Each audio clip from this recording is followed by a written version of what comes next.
رفع دین نماز میں کرنا فرضی ہوتا ہے یا صرف سنت ہے؟ پوری نماز ہی سنت ہے جی، رفع دین کو بیچ میں کیوں سنگل آؤٹ کر رہے ہیں؟ سنت کا مطلب ہے نبی علیہ السلام کا طریقہ، تو پوری نماز نبی علیہ السلام کا طریقہ ہے۔ آپ کا یہ طریقہ ہے کہ آپ 5 نمازیں پڑھتے تھے، 5 نمازوں میں ہر رکعت کو آپ جس طرح ادا کرتے تھے وہ آپ کا طریقہ ہے، وہ اسی طریقے پہ کرنی ہے، اس کی آگے تقسیمیں نہیں ہونی ہیں، اس کی آگے تقسیمیں نہیں ہونی ہیں، اس کی آگے تقسیمیں نہیں ہونی ہیں۔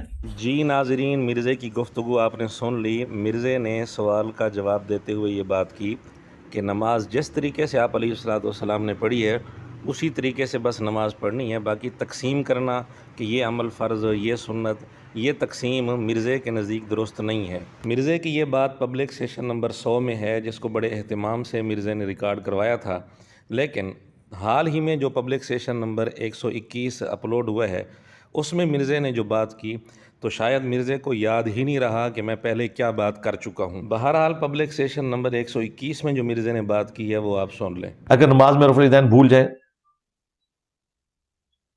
تو اس کے لیے کیا کرنا چاہیے؟ اور رفع الیدین نہ کرنے سے نماز نہیں ہوگی کیا؟ یہ رفع الیدین سے کیوں اتنی چڑ ہے کہ اس سے نماز ہوگی کہ نہیں ہوگی؟ رفع الیدین تو سارے ہی کرتے ہیں، سٹارٹ والا سارے ہی کرتے ہیں نا۔ تو رفع الیدین یا جو سنتیں ہیں، رفع الیدین کے علاوہ بھی ثنا کوئی بھول جاتا ہے، اور چیزیں جو سنت بھی کیٹیگری میں آتی ہیں، اگر کوئی بھول جائے تو اس پہ سجدہ صاحب بھی نہیں ہے، نماز اس کی ہو جائے گی، جان بوجھ کے نہ چھوڑے۔ پبلک سیشن نمبر 100 میں تو مرزا کہہ رہا تھا کہ یہ تقسیم غلط ہے، تقسیم کرنی نہیں چاہیے کہ فلاں عمل فرض، فلاں سنت، اس طرح کی تقسیم ہی درست نہیں ہے۔ لیکن جب مرزے کو ضرورت پڑی اور مرزے کی خواہش اس کے بغیر پوری نہیں ہو رہی تھی، اس وقت مرزے کا اصول بدل گیا۔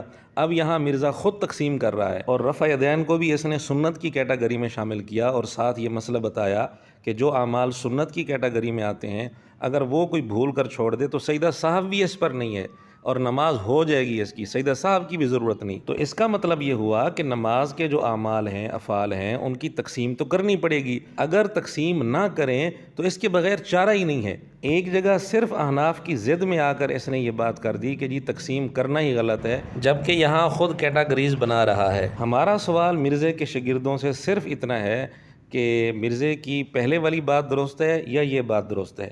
نماز کے اندر تقسیم کرنا صحیح ہے یا غلط ہے؟